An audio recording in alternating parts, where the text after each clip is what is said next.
முன்னணி நடிகையாக வலம் வந்துட்டு இருக்காங்க தான் நடிகை தமன்னா. தமிழ் மொழியில வெளியான இயக்குனர் பாலாஜி சக்திவேல் இயக்கத்துல உருவான கல்லூரி என்ற திரைப்படத்துல தான் முதன்முறையா இவங்க அறிமுகமானாங்க. திரையுலகில் அறிமுகமான காலகட்டத்துல அவங்களுடைய திரைப்படங்கள் நிறைய வெளியானாலும் நடுவுல கொஞ்சம் அவங்களுடைய மார்க்கெட் குறைஞ்சதுன்னே சொல்லலாம். ஆனா அவங்களுடைய விடாமுயற்சியாலையும் தன்னம்பிக்கையாலையும் சினி இண்டஸ்ட்ரியில அவங்களுடைய மார்க்கெட்டை மறுபடியும் நிலைநாட்டி தென்னிந்தியாவுடைய சிறந்த நடிகையா இப்போ வலம் வந்துட்டு இருக்காங்க. இவங்க இப்போ அடுத்த வருஷம் வெளியாக இருக்க இயக்குனர் எஸ் ராஜமௌலி இயக்கத்துல உருவாயிட்டு இருக்க பாகுபலி 2ஆம் பாகம் திரைப்படத்துல நடிச்சிட்டு வந்துட்டு இருக்காங்க.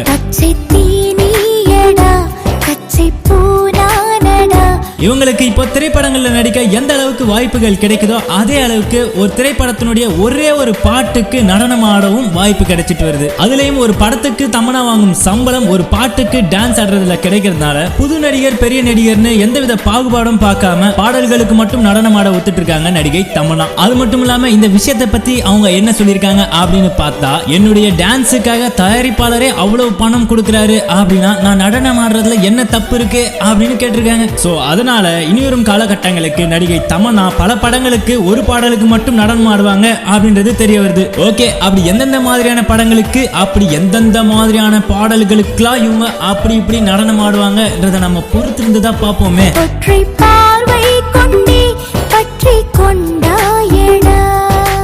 இப்படி நம்ம சினி இண்டஸ்ட்ரியில நடக்கக்கூடிய அடுத்தடுத்த சுவாரஸ்யமான விஷயங்களுக்கும் கிசுக்களுக்கும் சப்ஸ்கிரைப் பண்ணுங்க பக்கா டிவி.